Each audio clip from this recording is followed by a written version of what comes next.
সবাইকে নমস্কার। নমস্কার। অবসর বিনোদন ব্লগ ফেসবুক পেজে সবাইকে জানাই আন্তরিক শুভেচ্ছা এবং অভিনন্দন। আজকে অবসর বিনোদন ব্লগ ফেসবুক পেজটির দারুণ একটা দিন। সেটা হলো অবসর বিনোদন ব্লগ ফেসবুক পেজটি আজ 20,000 পরিবারের সঙ্গে সংযোগ স্থাপন হয়েছে। সেই উপলক্ষে আজ আমরা মা বিপত্তারিণী দেবীর মন্দিরে পুজো দেব।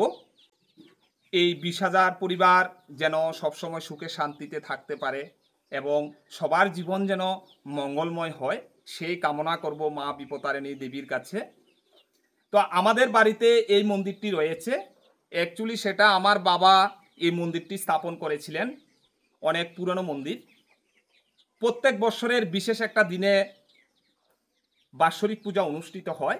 সেটা হয় আগামী আসছে আষাঢ় মাসের 13 তারিখে। তো আপনারা সবাই আসবেন, সকলে এসে আনন্দ উপভোগ করবেন এবং আপনাদের পদস্পর্শে যেন মায়ের মন্দির এবং মায়ের প্রাঙ্গণ যেন সুন্দর হয়ে ওঠে, সেই শুভকামনা রইল সবার প্রতি। তবে হ্যাঁ, চলো শান্তির মা, এখন আমরা সবার মঙ্গলের জন্য মা বিপত্তারিণী দেবীর মন্দিরে পুজো দিয়ে আসি। ঠিক আছে বন্ধুরা, আপনারা সাথে থাকবেন এবং দেখতে থাকুন। ঠিক আছে, চলো।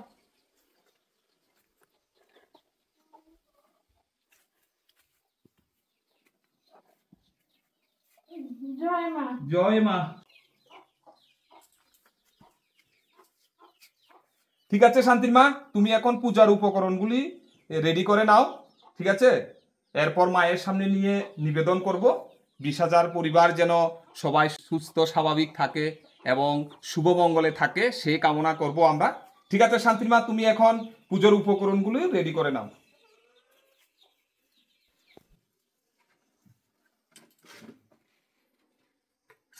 বন্ধুরা, মায়ের মন্দিরে পুজো দেওয়ার জন্য অনেকগুলি ফল নিয়েছি। এগুলো হচ্ছে আম,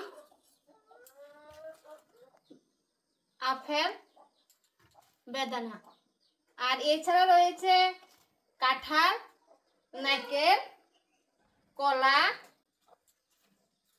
এই যে কলা, চেরি ফল। এখন আমি সবগুলো কেটে মায়ের ভক্তি রেডি করছি, সবাই সাথে থাকুন।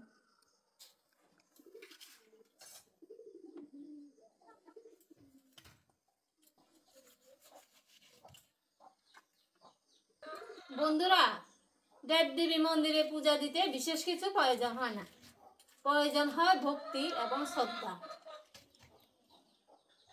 আমরা ভক্তি শ্রদ্ধা সহকারে দেবীর কাছে পুজো দেব।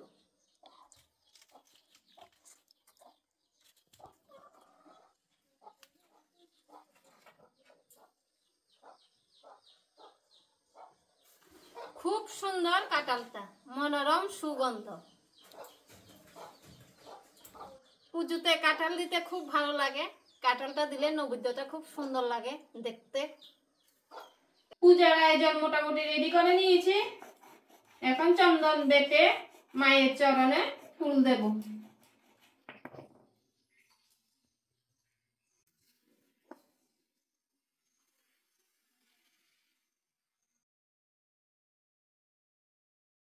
এখন মায়ের চরণে ফুল চন্দন দিয়ে অবসর বিনোদন ব্লগ ফেসবুক পেজটি 20,000 পরিবারের জন্য মঙ্গল কামনা করব।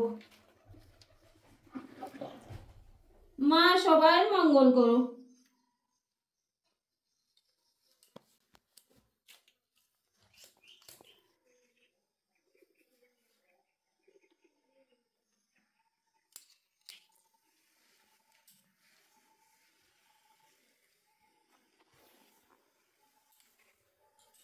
এসো শান্তি বা মায়ের চরণে নিবেদন করে যাও। সবাইকে মঙ্গল করো মা।